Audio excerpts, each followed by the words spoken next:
Good afternoon, students. Welcome to today's class. Today is the 24th of April. So we are nearing the end of another week of online classes. Yesterday's class we started revising Unit 2 Banaras by Aldous Huxley. We finished the text and we finished some exercises at the back. Today what I'll take you through is glossary, because Huxley is a very great prose writer, and when we read the text we realized how he has used the words, the vocabulary that he has used. The language is really good. He's one of we read that he had been nominated for the Pulitzer Prize almost 7 times. So what I thought is we will go through the glossary today, because we would learn most of the words we do know, but look at the way he has used the words. So let me take you through the glossary. It's on page 109 of your text, and then I will do the important questions with you today. Alright? So let's look at the words. Page 109. These are the this is the glossary for the prose text Banaras by Huxley. Abbreviated, shortened, antic, a silly act, astride, with one leg on each side, barge, a large bottomed boat for carrying goods and people on rivers and lakes, bilge water, water that collects in the almost flat bottom part of the ship, canopied, covered with a cloth roof, cormorant, a large long-necked seabird, ecstasy, a state of being carried away by overwhelming emotion, embarkation, the act of passengers and crew getting aboard a ship or aircraft, endowed, provided or supplied or equipped with. The next word is estimate, an approximate calculation. The next word is exiguous, scanty or insufficient. Your next word is eye of faith. It's a phrase, not a word. From the point of view of faith. The next word in the glossary is faggot. Faggot, a bundle of sticks bound together for fuel. Furlough, a unit or length equal to 660 feet. Your next word in the list is fatigue. Extreme tiredness resulting from mental or physical exertion. Ghat. Ghat is an Indian word which has been introduced into the English language. Stairway leading down to a landing on the water. Your next word in the list is grotesque.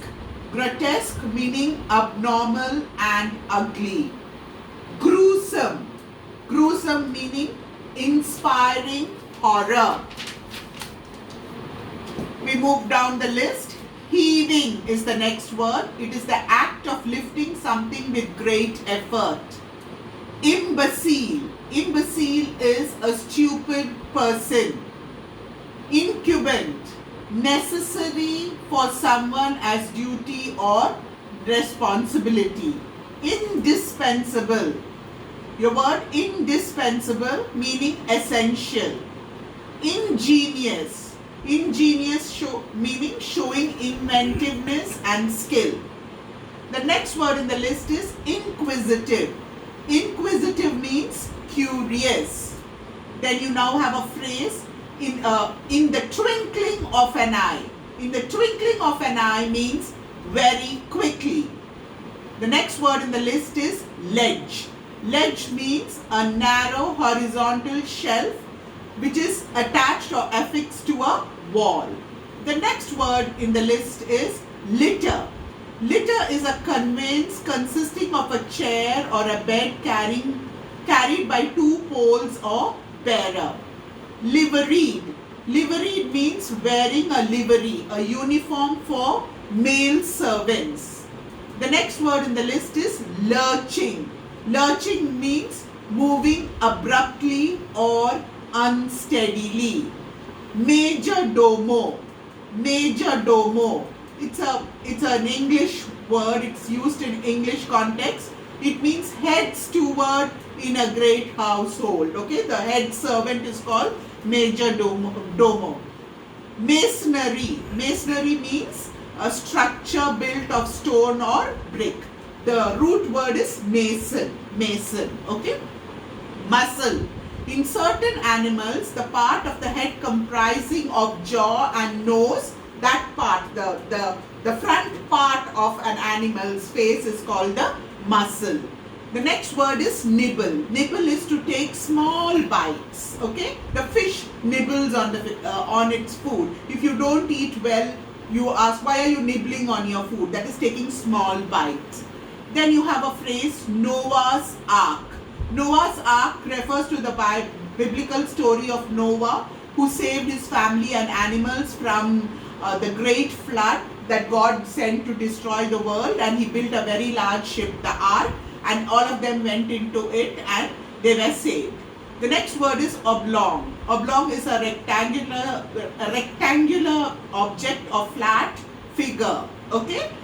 Palanquin, again a very Indian word. It's a closed means of transportation to be carried on the shoulder by four women. In the olden days, women used to travel on palanquin, and you have Sarojini Naidu's very famous poem, which most of you all would have done, called Palanquin Bearers. The next word on the list is phenomena. Phenomena is the plural of phenomenon. And what is the meaning?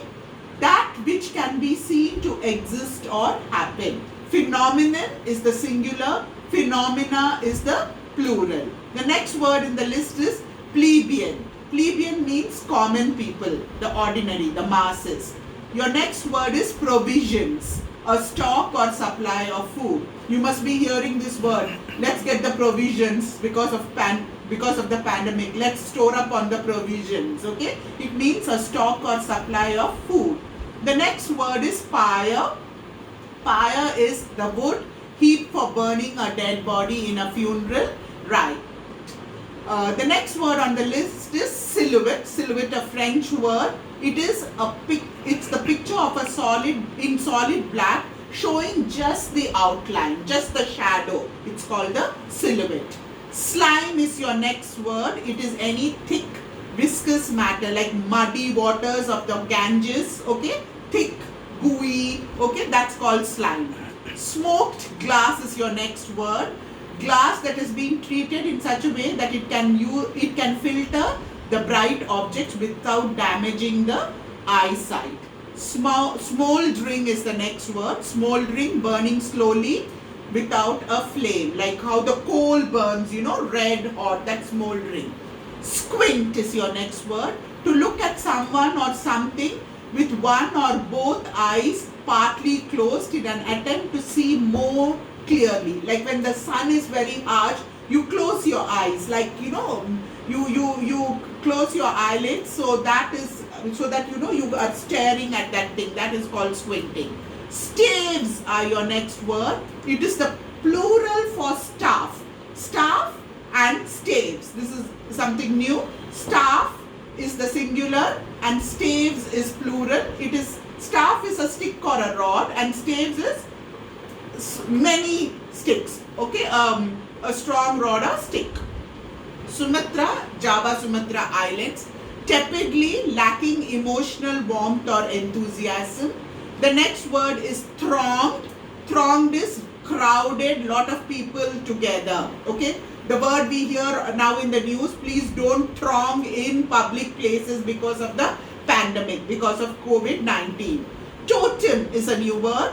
It's a natural object or animal that is believed to by particular society to have spiritual significance. Okay, it's like an emblem. Okay, The next word is trance. It means half conscious state characterized by an absence of response. Okay, you are in a trance, you are not in your senses.